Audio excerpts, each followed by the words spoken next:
Okay, now let's go right to the sculpting, but we're not done with the nail prep yet. So remember, first tip was shorten the free edge. Second tip was take off the surface shine, and you can use electric file as well to prep the nails faster. Next thing is to apply dehydrator. I like to use Nail Pure Plus, which is not only dehydrating but also a cleanse and protection. So it cleans the surface, it removes all excess moisture and makes the preparation so much easier.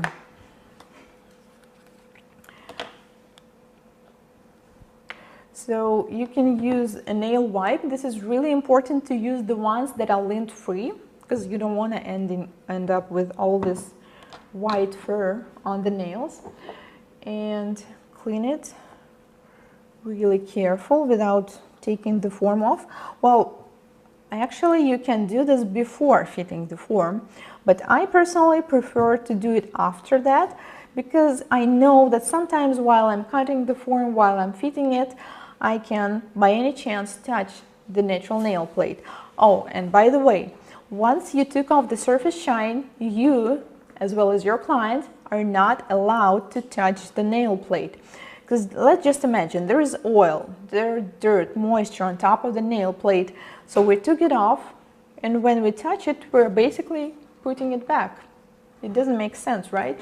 So we need to keep the nail plate completely clean. And then normally we need to apply primer. But with NSI, I don't have to do it anymore. I'm using a Secrets liquid, which is primerless liquid. So that means it contains ingredients that stays for adhesion. So I will just go right to the sculpting. So I have a monomer in my deepen dish, and I will also use, for my design, I will use rose blush powder, and I will use the white powder mixed with the opal shimmer, which is basically glitter.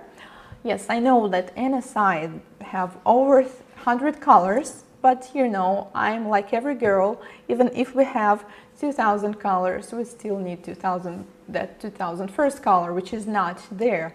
So that's why I took radiant white and mixed with opal shimmer. Opal shimmer is one of my favorite things in the world. Unfortunately you cannot see it, but this is a really fine glitter. So when you mix the white with the glitter, you will get a white glitter powder. Also, I had many questions about the product consistency. You asked, so let me know if some of you are still struggling with the product consistency, because I have a good tip and good exercise for you. So this exercise is really easy, and even if you are not a beginner, if you are experienced nail tech, I still strongly recommend you to try this. So we will need a monomer, we will need a powder, and you need to print. This is just the page with the circles on it. So I have large circles, smaller circles, and there are small ones, and also have a plastic file folder on top. So acrylic consists of two parts.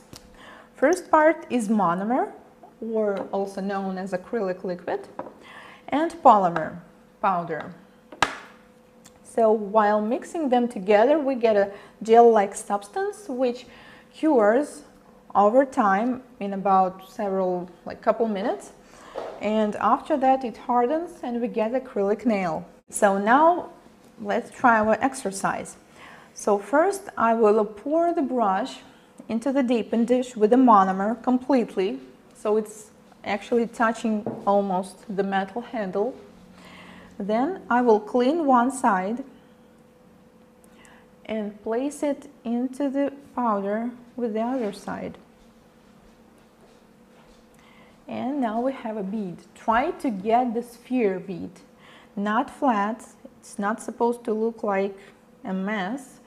The best thing is when it looks like a sphere. Okay, and now our goal here is, so this acrylic part will completely go into these lines. So if by any chance you will take not enough monomer. You will, for example, clean it too much. Then put the other side into the powder, and you see, now we still have some white parts that are not saturated with the monomer. And when I will put it here, it will not go as the sphere. You see, it's some kind of messy stuff. So this means we took not enough monomer and too much of the powder. And the opposite is when you put the brush into the monomer, clean it just a little bit, put it into the powder, and you see it's actually flowing. So that means you took too much monomer. This is the wet consistency, which is wrong. So wet consistency is wrong. Dry consistency is even worse because you just won't be able to work with it. The proper consistency means proper ratio of acrylic, of powder and monomer.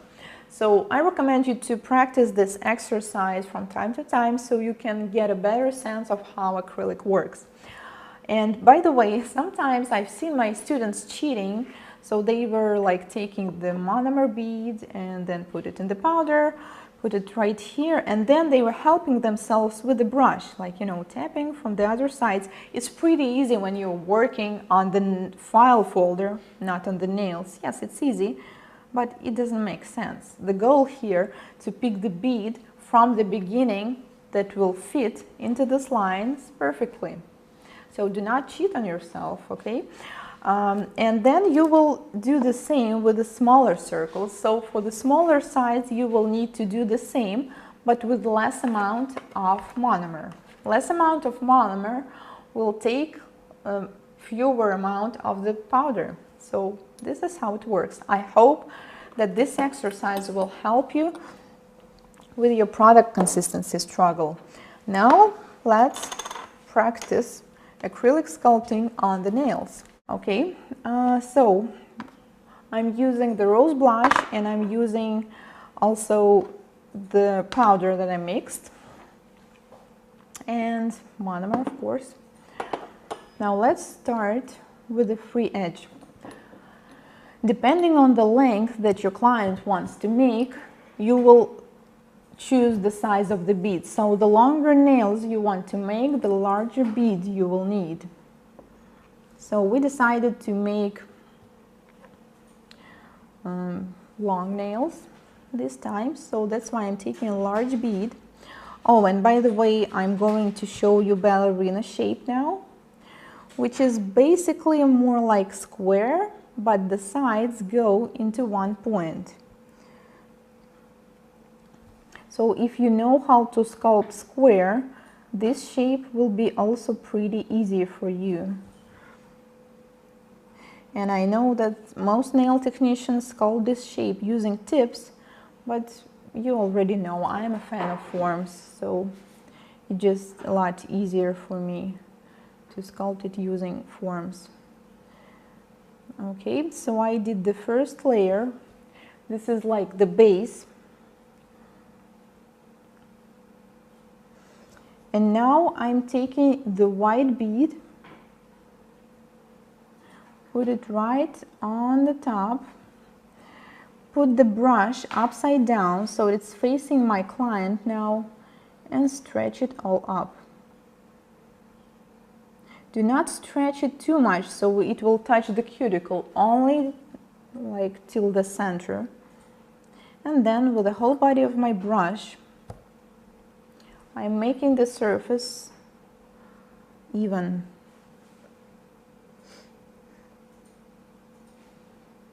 So this monomer gives us an opportunity to actually enjoy this acrylic sculpting process, so you have enough time to clean all that you need. And I recommend every time you start sculpting, try to sculpt the nail as best as you can, so you won't have to file a lot. Now I continue sculpting. I'm taking the white with the glitter, put it on a stress area, and stretch it down a little bit and stretch it up.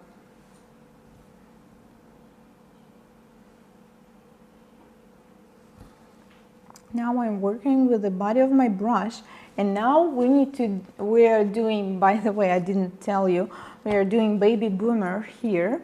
So baby boomer is an ombre of white and natural color. So I'm taking a rose blush on the top and stretching it out. Now carefully do the cuticle work. So I'm pressing the product and stretch. Press and stretch. This is the key to get a thin product near the cuticle and no lifting. If you see that there is not enough product, do not be afraid to add some right away. But never ever work with a wet consistency near the cuticle area. This will definitely lead so your product will actually flow and get under the cuticle, and you will definitely get lifting. So I will add just a little bit product to the center to get a better ombre here. And now it is time, well, maybe, we'll check it right now, to pinch the nail. So how to understand if it's right time or if it's not. Check what is the sound when you're tapping the nail.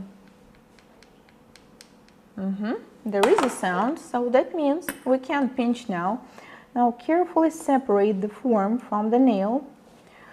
Hold it with your fingers and carefully take it off. It's actually warm now. That's because polymerization process gives the heat out of the nail, so it's okay.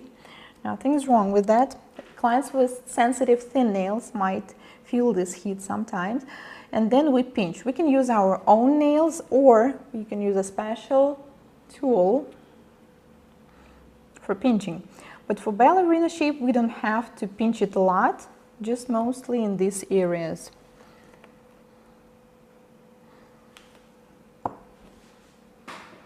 Now we need to hold it for 30 seconds, and then we will file the nail and do some really easy. I believe that every one of you can do it really quick. Okay, now let's take a look from the side. So the apex, which is the highest point of the nail, should be located right here on the center of the nail. So once we pinch the nail, well, normally we do not work with just one nail, right? We go right to the next one and next one, and by the time you've done all 10 nails, you can come back to first one and file it. But as I'm working now with only one, I need to wait just a little bit so I can continue filing.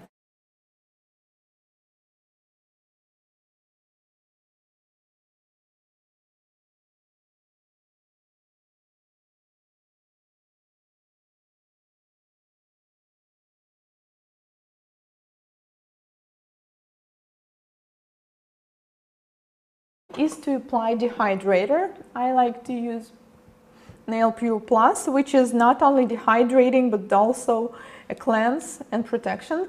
So it cleans the surface, it removes all excess moisture and makes the preparation so much easier.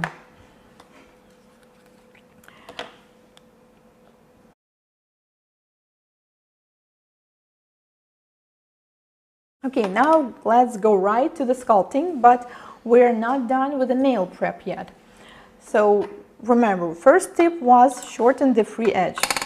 Second tip was take off the surface shine, and you can use electric file as well to prep the nails faster.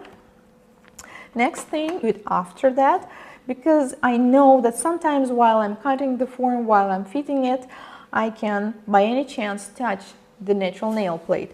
Oh, and by the way, once you took off the surface shine, you, as well as your client, are not allowed to touch the nail plate.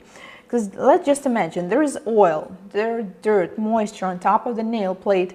So we took it off, and when we touch it, we're basically putting it back.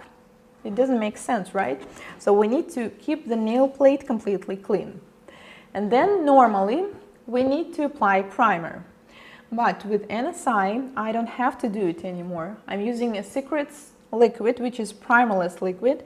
So that means it contains ingredients. So you can use a nail wipe. This is really important to use the ones that are lint-free, because you don't want to end up with all this white fur on the nails. And clean it really careful without taking the form off. Well, actually you can do this before fitting the form, but I personally prefer to do